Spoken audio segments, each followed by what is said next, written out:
Le succès populaire de la deuxième rencontre des sites historiques Grimaldi de Monaco, qui s'est tenue sur la place du Palais les 22 et 23 juin 2019, fait de cette manifestation, encore jeune, déjà une tradition que chacun va désormais attendre en essayant de connaître les prochains élus, les prochains territoires mis à l'honneur.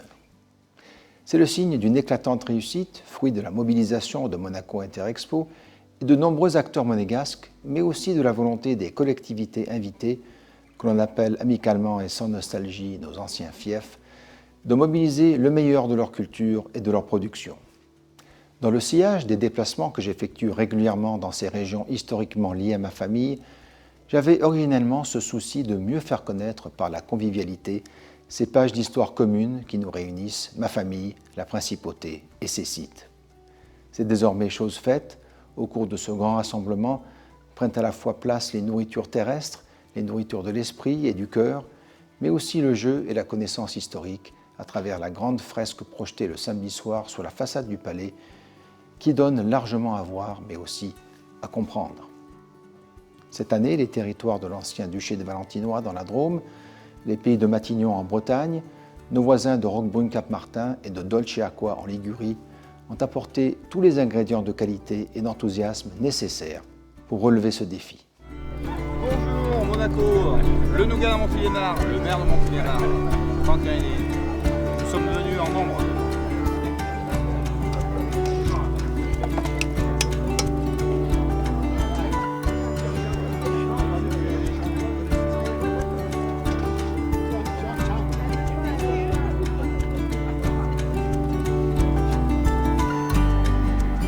Ça fait plaisir et ça fait chaud.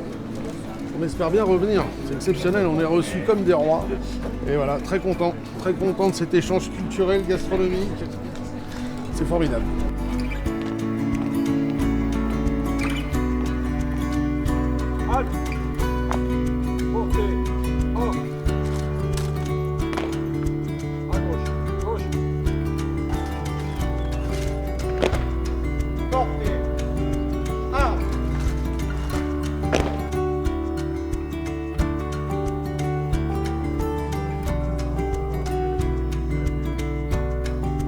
La grande nouveauté de cet acte 2, de cette deuxième édition, de cette deuxième fois, c'est la gastronomie qui était certes présente dès la première édition, mais là qui s'est développée et il y a presque une émulation entre les régions évidemment à présenter leurs plus belles productions. C'est aussi finalement la vertu de Monaco de rassembler sur son sol, ces régions qui ont comme point commun d'avoir eu un moment, parfois 5 siècles, parfois quelques années de vie commune avec Monaco. Donc, Prince, connaît-il les saveurs de notre noble friandise? Chevalier dégustateur, veuillez procéder à la dégustation.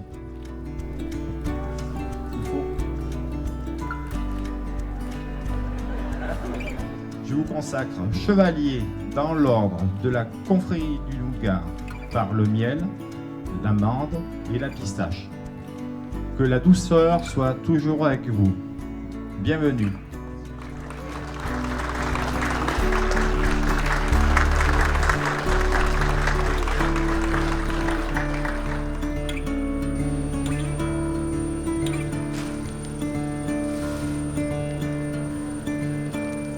Alors, le nougat est à Montélimar, ce que l'on sait depuis 1701. Donc on sait qu'il a été offert donc, en 1701 à un duc d'Anjou qui traversait la ville, donc un quintal de nougat. Donc le nougat est devenu un cadeau de bienvenue donc, pour nos hôtes. Et le nougat de Montélimar est né ici, car nous avons été les premiers à utiliser l'amande de Provence.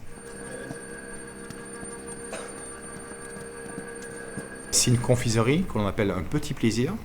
Effectivement, il y a du miel, il y a des amandes, il y a des pistaches, il y a un peu de sucre. La fabrication du nougat, c'est un tour de main. C'est des matières premières qui sont sélectionnées. Et ce qui va faire la différence entre les uns et les autres, entre chaque maison de Montélimar, chacun a sa petite connotation de différence par rapport aux uns et aux autres.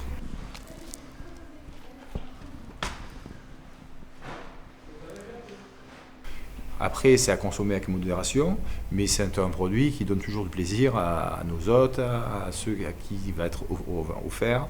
Et voilà, donc ça fait partie des traditions de la ville, ça fait partie du patrimoine. de l'argile, le brun également, et puis les huiles végétales bio à hauteur de 83%, et l'extrait de tilleul, de notre tilleul des baronnies.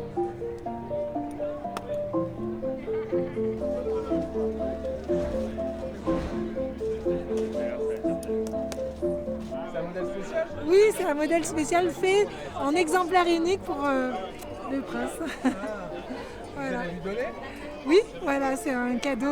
On attend qu'il vienne nous voir.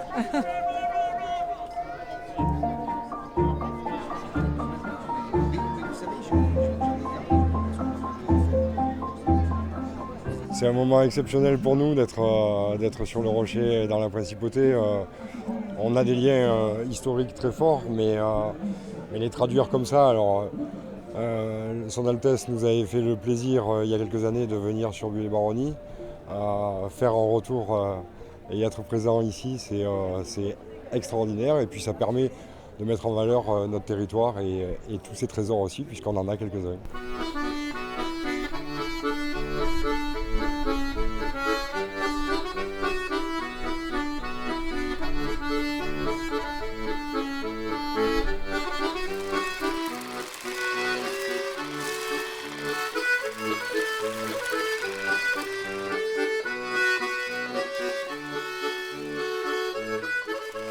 On est à Buis-les-Baronnies, là, sur les hauteurs du village.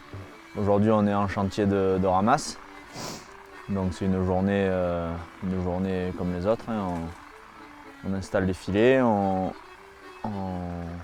vibre d'abord l'arbre avec des vibreurs moteurs thermiques, et ensuite on passe avec un peigne électrique pour finir d'enlever les olives qui restent.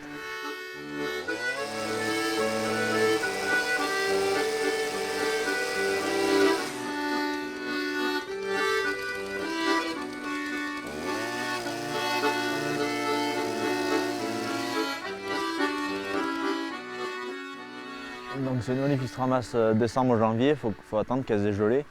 Le principal objectif de cette olive, c'est de faire de l'olive en saumure, donc l'olive de conserve. Donc une fois qu'on sort des vergers, on les calibre. Les plus petites, on les met à l'huile, et les plus grosses, on les met en saumure, donc de l'eau, du sel, des feuilles de laurier.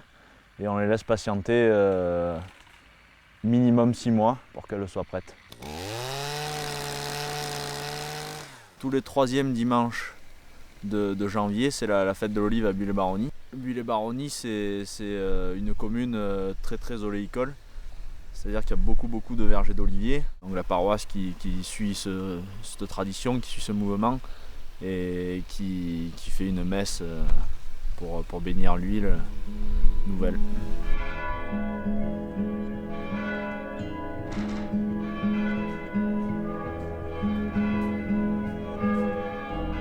Seigneur et notre Dieu, qui règne avec toi en l'unité du Saint-Esprit maintenant et pour les siècles des siècles.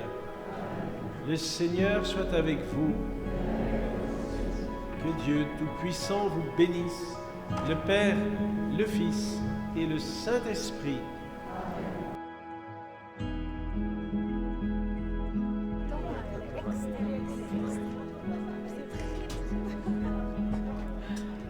La fête de l'huile nouvelle, ce qu'on appelle l'allicoque. L'allicoque, c'est quoi? C'est une ancienne tradition qui se tenait dans les moulins dans le temps. Lorsqu'on commençait à prélever de l'huile nouvelle, les mouliniers étendaient cette huile nouvelle sur un couteau de pain qui avait été auparavant frotté d'ail. Donc maintenant, ça fait 35 ans que notre confrérie a relancé cette tradition et fait découvrir par ce fait aux visiteurs, aux touristes, aux amis, à tout le monde, fait découvrir l'huile nouvelle.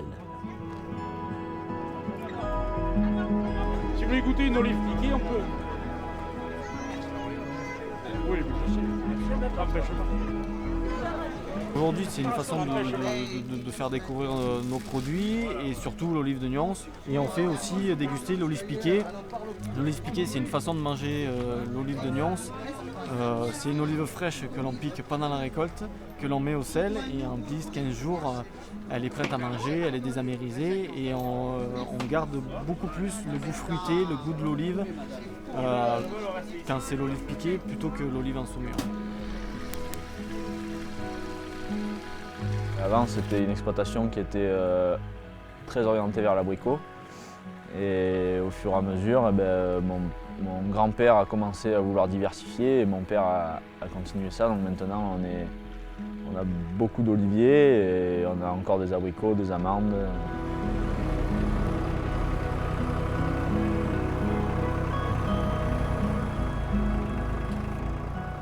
Je suis né ici, donc ça me tenait à cœur de rester dans cette région, quoi, du moins. Et puis on a travaillé avec sa famille, c'est toujours des bons moments, quoi. De perpétuer la tradition, je veux dire de toujours faire un travail de qualité, des bons produits, et puis de plus possible se rapprocher du consommateur pour avoir directement des retours du consommateur, et c'est vachement valorisant.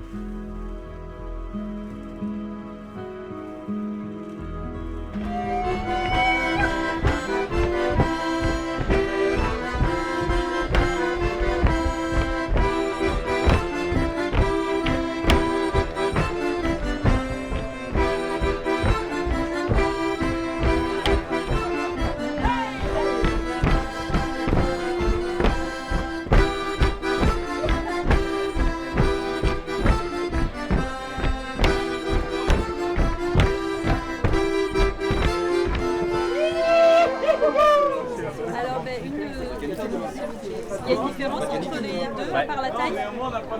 En fait, c'est la même chose, simplement elles sont plus sèches. C'est pour ça qu'elles sont plus petites. D'accord. Alors, plus demi-sèches, mais pas trop sèches. Voilà. Il y en a des là.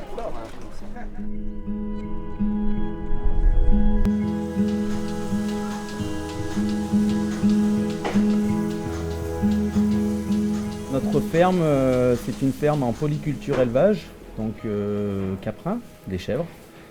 C'est une exploitation où on fait de la transformation fromagère. On a une centaine de chèvres, une dizaine de cochons, en agriculture biologique, sur une trentaine d'hectares.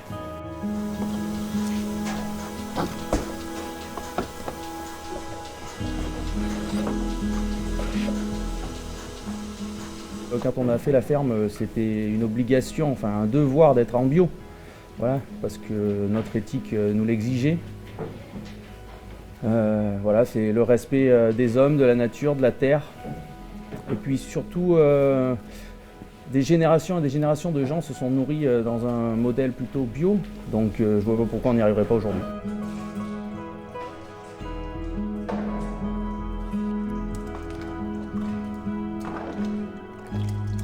Sur l'exploitation, on fait des fromages type lactique, donc avec différents affinages. Ça part de la faisselle, donc qui est le caillé non salé, et on va jusqu'à un fromage qui peut être bleu, fort et piquant. On a un métier qui est passionnant et qui diversifie tous les jours, parce qu'un jour le fromage il peut marcher comme un autre, il n'y a plus rien qui va, on ne sait pas pourquoi. C'est vivant. C'est vivant. Du fait qu'on vende localement, les gens ils nous connaissent, donc on a un vrai retour sur nos produits.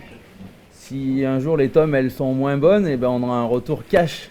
Voilà, on est obligé en fait d'être bon dans tous les sens du terme. Voilà.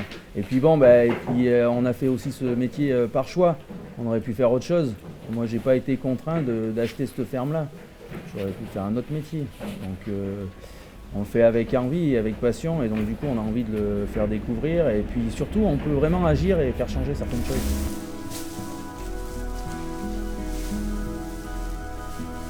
Et puis on a décidé de fonder une famille, et du coup on a envie de faire attention à ce qu'on transmet comme valeur à nos enfants, et de ce qu'on a envie de leur apporter, et pour plus tard, pour qu'ils puissent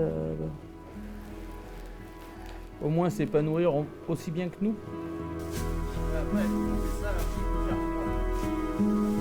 Après, forcément, il y a des notions économiques. Il faut qu'on vive, la ferme elle coûte cher, il nous faut du capital, il faut du foncier, il faut tout ça pour faire une ferme. Donc c'est pas non plus faut pas être rêveur, quoi. Il faut quand même avoir les pieds bien sur terre. Mais on peut essayer de faire les choses différemment.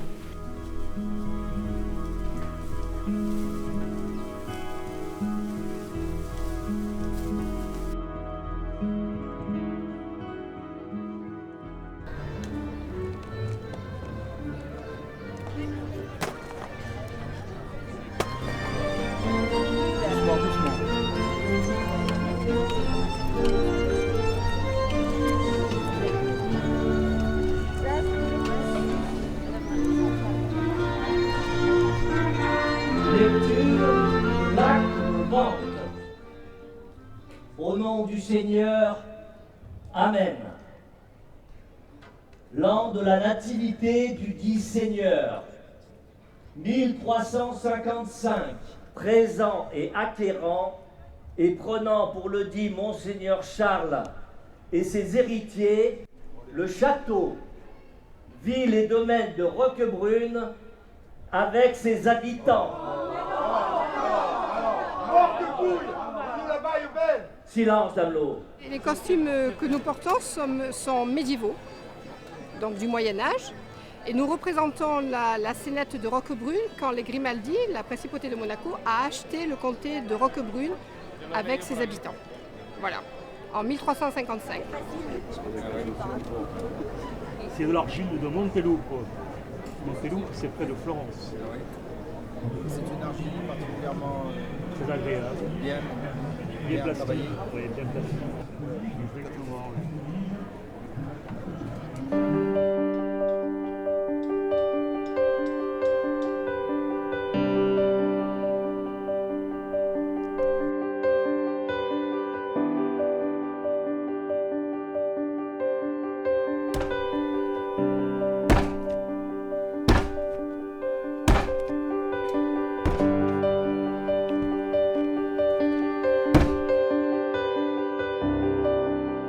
Lorsque je décide en 1984 de devenir potier, suite à un reportage présentant Jean Marais à Valoris en train de faire de la poterie, donc j'ai ce coup de foudre et je décide d'oublier ma profession, c'est secrétaire, et de me former pour être potier. Mais à l'époque, il n'y a pas d'école, donc je me rabats sur une MJC, où il y a une activité poterie avec un tour de potier et un professeur, un professionnel qui vient une fois par semaine.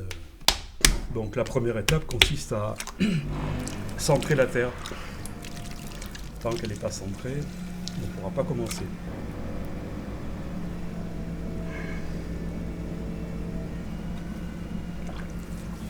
Et par la suite, je décide de redescendre dans le sud de la France et je viens m'installer sur le port de Menton, où je reste 20 ans. Et je produis des milliers de poteries utilitaires et un peu décoratives. Et par la suite, je rejoins la ville de Roquebrune, son village. Et depuis 15 ans, j'ai une double production, à la fois des pièces contemporaines, utilitaires ou décoratives, et aussi je me suis intéressé, ouvert à l'histoire de la région, de la belle époque, de la Riviera, et je commence à refaire à l'identique des céramiques d'il y a un siècle. Le coin est magnifique avec la mer et les Alpes-Maritimes qui sortent de l'eau. Sont cachés le château du Xe siècle, la vue sur la Principauté, la vue sur la mer, la vue sur le Cap Martin, la vue sur l'Italie. Voilà.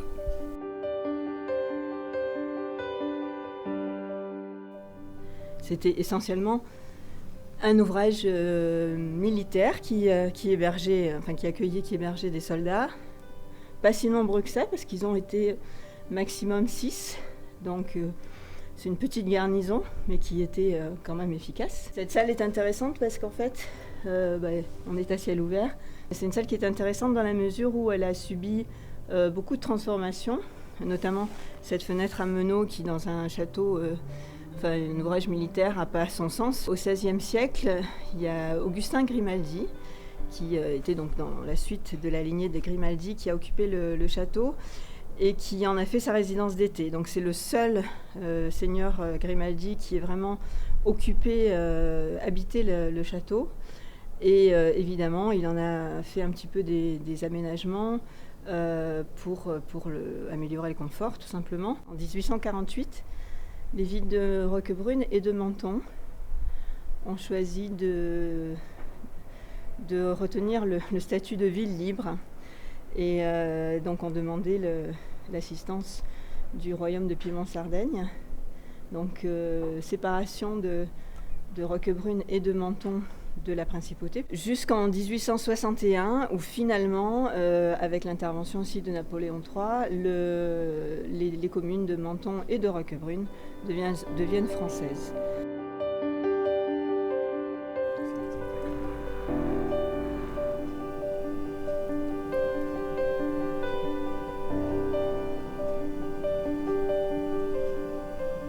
Ce qui m'a attiré, c'est l'élasticité de cette matière qui, lorsqu'elle est, elle est nourrie avec un petit peu d'eau, on peut la transformer, la mettre en volume, la sculpter, l'écraser, la tourner, la mouler, etc. Donc beaucoup de possibilités. Un tour, c'est un instrument de musique, comme je dis. Si vous me montrez comment jouer un morceau à la guitare, une musique, ou sur un piano, je ne pourrai pas jouer de la musique. Donc il faut apprendre à jouer avec.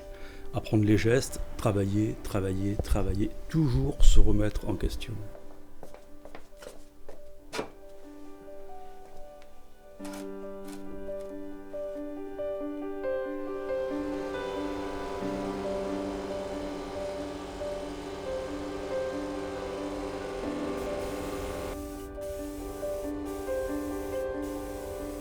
La poterie a toujours sa place et aura toujours sa place.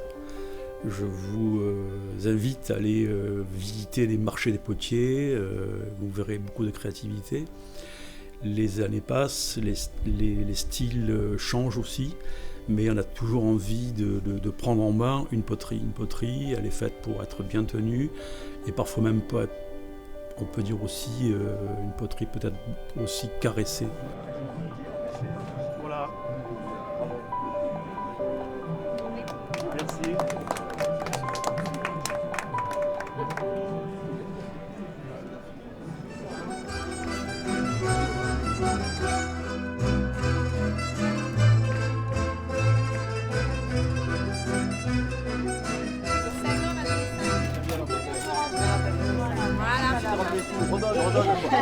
Alors à Marajon, la recette principale, c'est épinards, bled, ricotte et parmesan.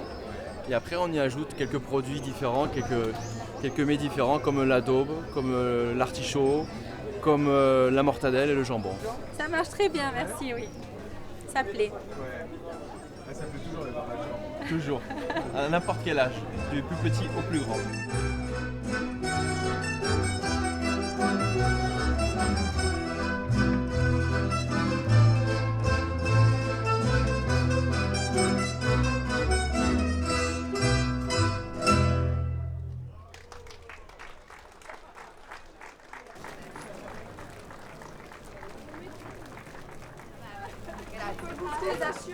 Vous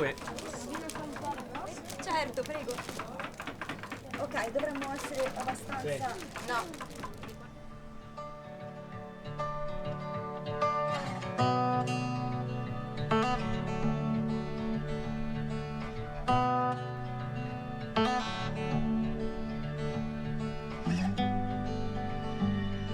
Disons que Dolce Acqua commence à exister avec l'installation du château. Nous sommes au pied de ce magnifique château. C'est un monument assez extraordinaire qui est connu dans toute la Riviera italienne et qui du XIIe au XIXe siècle va avoir une certaine importance pour la vallée et pour l'ensemble de la région et pour les conflits que ça a générés entre les Doria et les Grimaldi par exemple.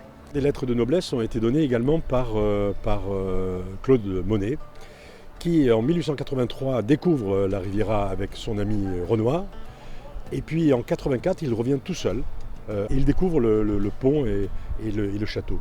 Donc un ensemble architectural qui l'intéresse particulièrement, parce qu'il a besoin de ses repères, comme il le fera plus tard pour la cathédrale de Rouen, et il peindra quatre toiles à Dolce Acqua.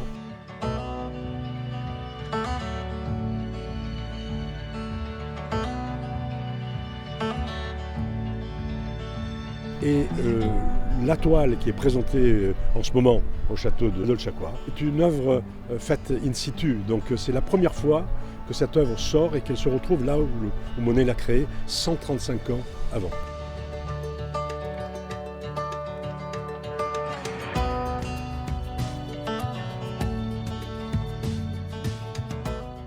Voilà ce qui reste en réalité du château. Le monument a subi les meurtrissures de l'histoire, et en particulier des bombardements, des incendies.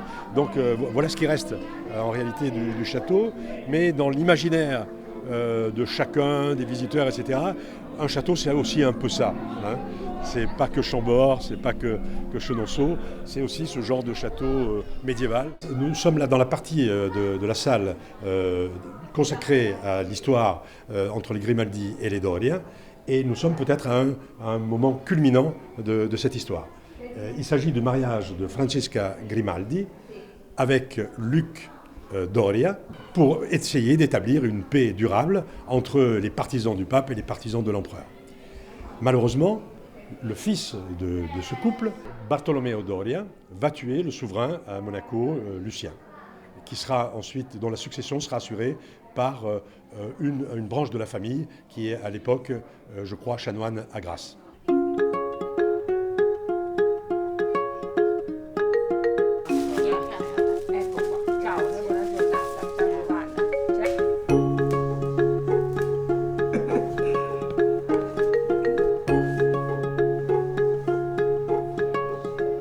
Francesca, vous pouvez nous raconter l'histoire du petit gâteau? Oui, alors l'histoire, c'est une légende, une histoire. Toutes les dames du pays, la première nuit après le mariage, ils devaient dormir dans le château avec le marchese. Une fois, une jolie dame du pays de nom Lucrezia, il ne voulait pas, il s'y ribellò. Et alors, il était pris dans le prigioniera de le marchese.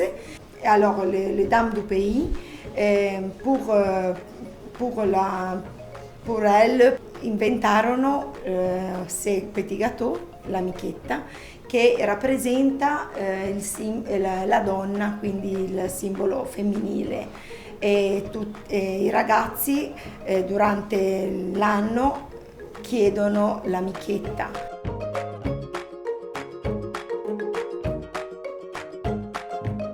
Si festeggia la michetta il 15 di agosto, diciamo come tradizione gli uomini del paese girano nei vicoli, nei nostri caruggi, che sono le piccole vie di dolce acqua, e chiamano michetta, e le ragazze dalla tradizione la devono lanciare dalla finestra.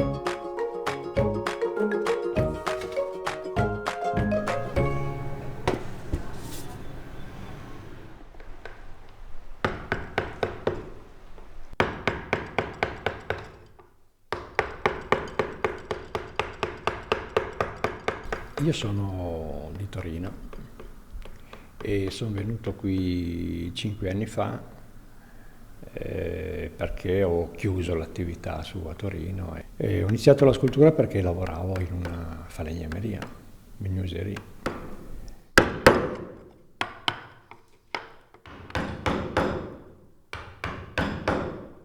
Quindi da ragazzo ho sempre lavorato con il legno. E poi mi sono specializzato facendo 10 anni di scuola, la scuola barocca di Torino, che sono le scuole più importanti in Italia.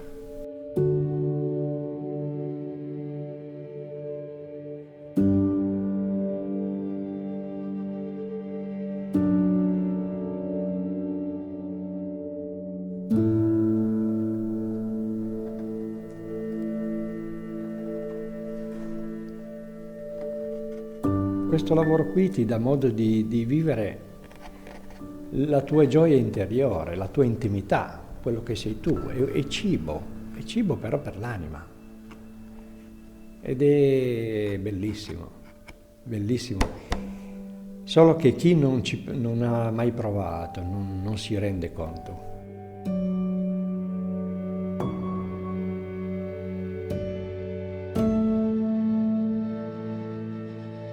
Ma quello che dico un po' ai miei allievi, no? Cioè, quando tu impari, diventi padrone dei tuoi strumenti, cioè dire che hai la tecnica, perché io poi insegno tecnica.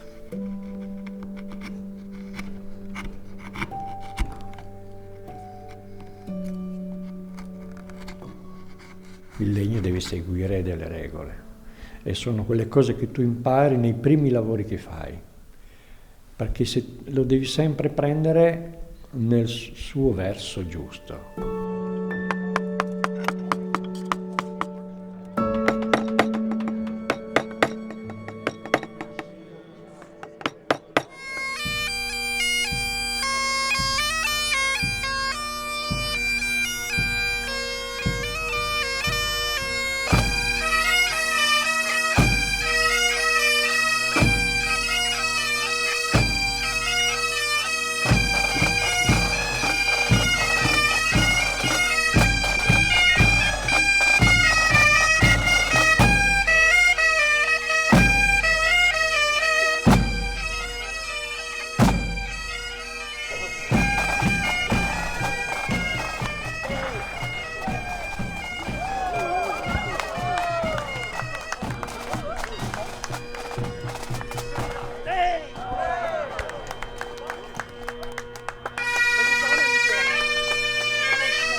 Le Goren, c'est de la lutte bretonne, ça date d'il y a très longtemps.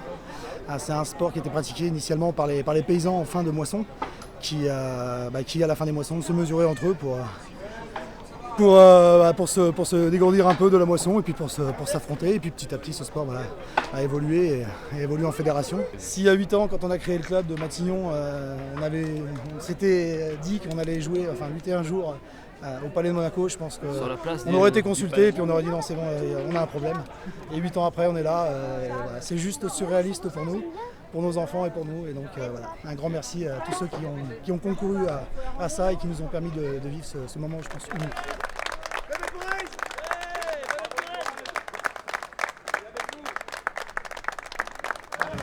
Voilà pour les enfants. Ça c'est formidable, comme ça ils ont faire la photo avec les enfants. Il ne faut jamais dire jamais avec les enfants. Les enfants sont surprenants. Voilà. C'est une vraie joie, vraiment. Et là, c'est pas fin, hein, très honnêtement. C'est une vraie joie d'être là, d'être entouré des gens qui nous représentent, notre pays, avec qui on se sent bien. Avec la commune de Matignon, celle de Saint-Calguildo et de Plénon, ce sont les 3 communes en fait qui représentent l'ancien fief, qui représentent le pays de Matignon. Il y a d'autres communes bien sûr, mais ce sont les 3 représentées aujourd'hui. Et donc c'est vraiment un très grand plaisir. Ouais. On est vraiment très bien accueillis et on se sent très à l'aise de façon très simple. Et c'est ce à quoi on était très attachés. Moi personnellement, ce à quoi j'étais très attaché.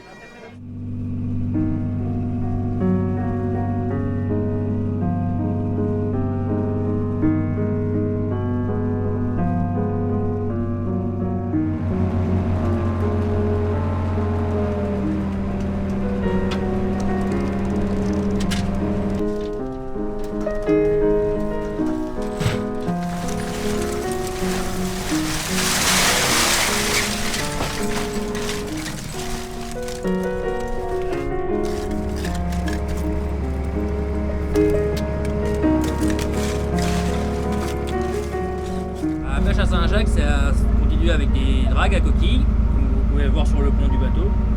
On appelle des dragues franches et qu'on traîne sur le fond, dans des fonds d'une vingtaine de mètres d'eau. Et on traîne ça pendant 10 à 12 minutes. Et on a une pêche qui est de 45 minutes tout par jour. On a 2 journées par semaine.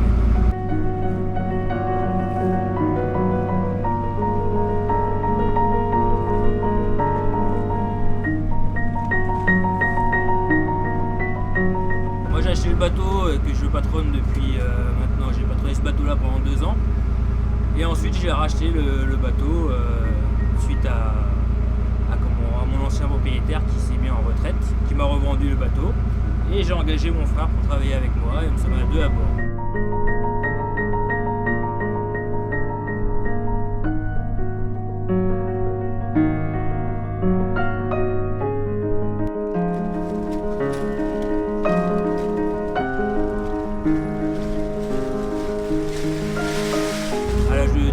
J'allais en mer tout le temps pêcher avec le petit bateau de plaisance et c'est vrai que ça m'a toujours plu et j'ai été faire l'école maritime à l'âge de 12 ans, je suis sorti à 15 ans de l'école maritime et j'ai tout de suite embarqué en mer.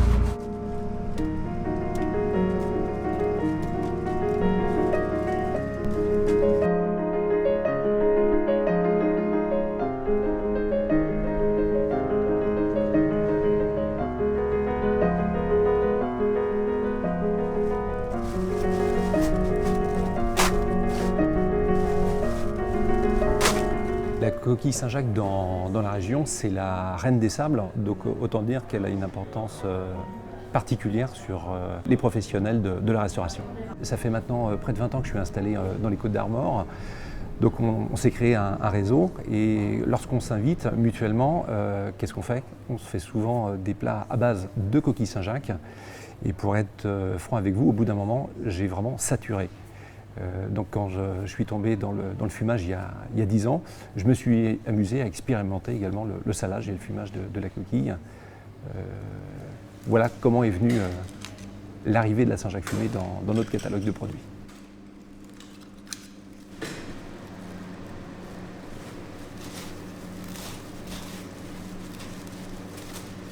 Donc le salage contribue au mode de préservation. Donc ça va nous permettre de retirer l'eau des cellules de la noix pour concentrer à la fois son arôme noisette, mais également son taux de sucre naturel.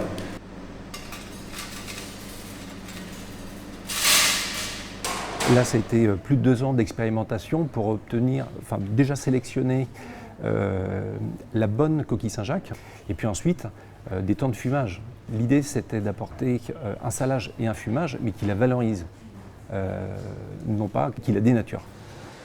On va fumer les Saint-Jacques pendant un certain temps pour leur apporter un fumé vraiment léger pour bien retrouver le goût de la Saint-Jacques derrière. Donc ça reste un secret de fabrication maison. Tout ce que je peux vous dire, c'est que j'espère que vous aurez envie de la découvrir à la dégustation.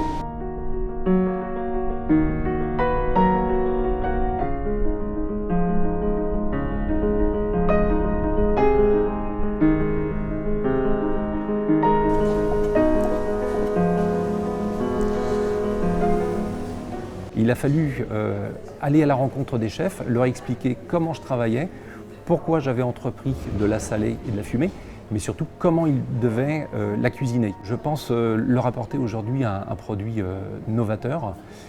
Jusqu'à présent, encore une fois, ils étaient sur le carpaccio, la version chaude. Là, il y a encore une autre échelle, une autre palette qu'ils peuvent proposer dans leur cuisine.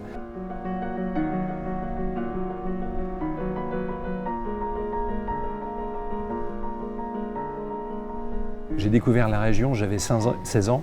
Et quand à 27 ans, on s'est posé la question avec mon épouse où on souhaitait fonder notre famille, la logique est venue, les Côtes d'Armor.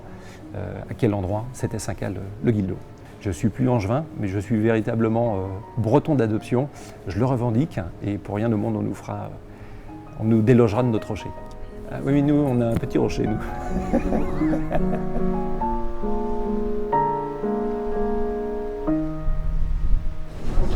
Et ces petites galettes, alors, c'est du sarrasin?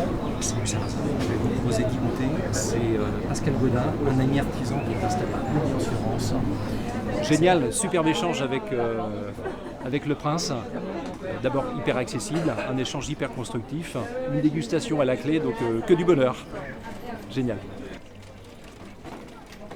Ah oui, au début. Valérie, oui, et la saucisse. Elle est bonne. C'est la saucisse de porc, faite avec amour. Elle vient de Bretagne, de Matignon. De Matignon, et c'est que des bons produits qu'il y a dedans. En fait. On a dû faire 200 galettes à peu près en crêpe autant, sinon plus. Ah ouais, ouais. ça Ouais. Non, on a fait beaucoup. C'est bien en plus. Ouais, c'est sympa. Les gens aiment bien, ils reviennent en plus. Donc c'est qu'ils apprécient beaucoup.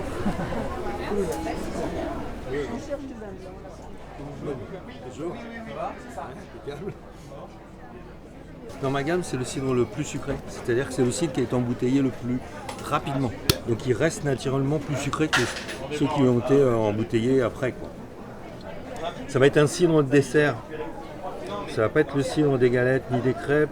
Matignon, en fin de compte, est à 5 km dans les terres. 5A est la jonction entre Matignon et la mer. Et moi, ma ferme, mes vergers sont tous à moins d'1 hectare de la mer.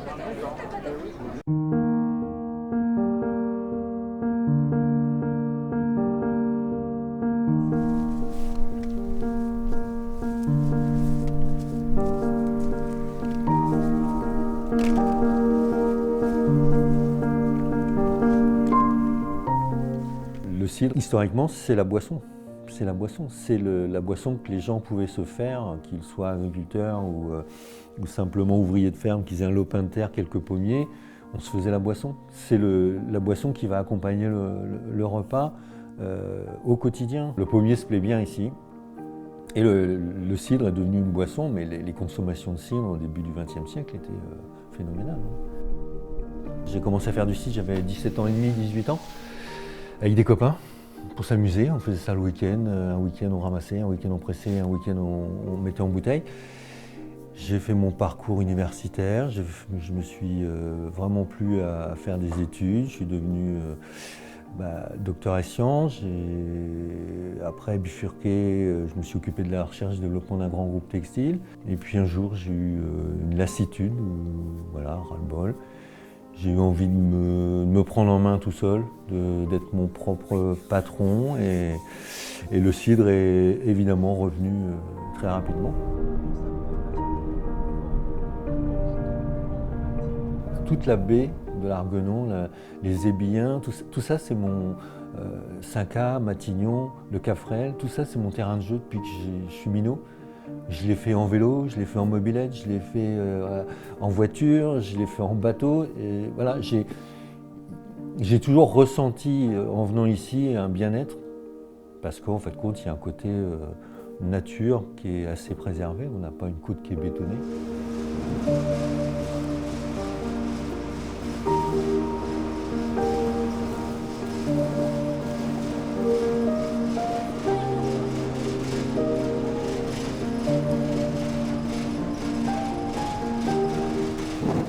À partir du 1er octobre jusqu'à fin novembre, on va ramasser les pommes.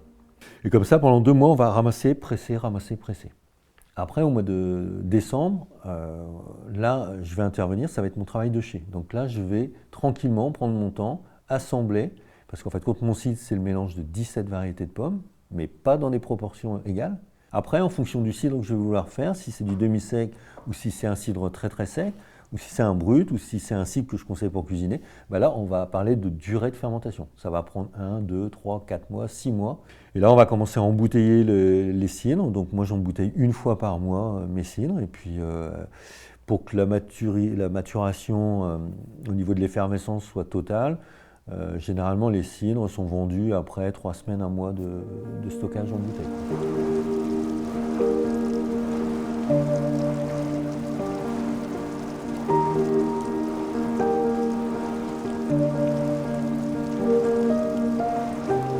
Moi, en fait, je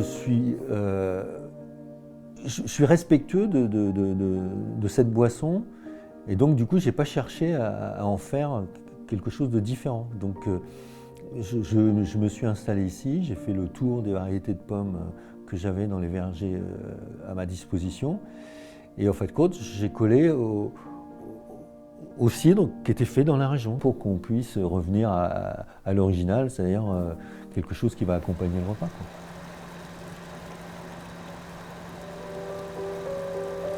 Et pour vous 2 pressions et une crique. Alors, pression blonde? Ouais, allez, blonde. Tout le monde a l'air content, on est bien, on est heureux. C'est toujours aussi beau, on est bien reçu, l'équipe est sympa, qu'est-ce que tu veux? On est heureux.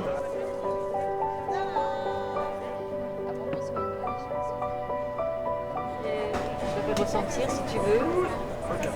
On est ravis, un peu tous fatigués, mais on a été très très bien reçus. Un soleil magnifique, sous les beaux pins parasols, donc on est vraiment ravis. De se rencontrer nous, parce qu'on est tous dans nos ateliers à travailler, à essayer de faire nos choses. Donc voilà, de rencontrer un peu les gens qui nous entourent, qui vivent dans la même ville que nous. Et puis d'aller à la rencontre d'autres villes et d'autres personnes qui viennent nous rendre visite, qui nous écoutent, qui sont attentifs au travail qu'on fait. Et voilà, donc belle rencontre et belle histoire humaine.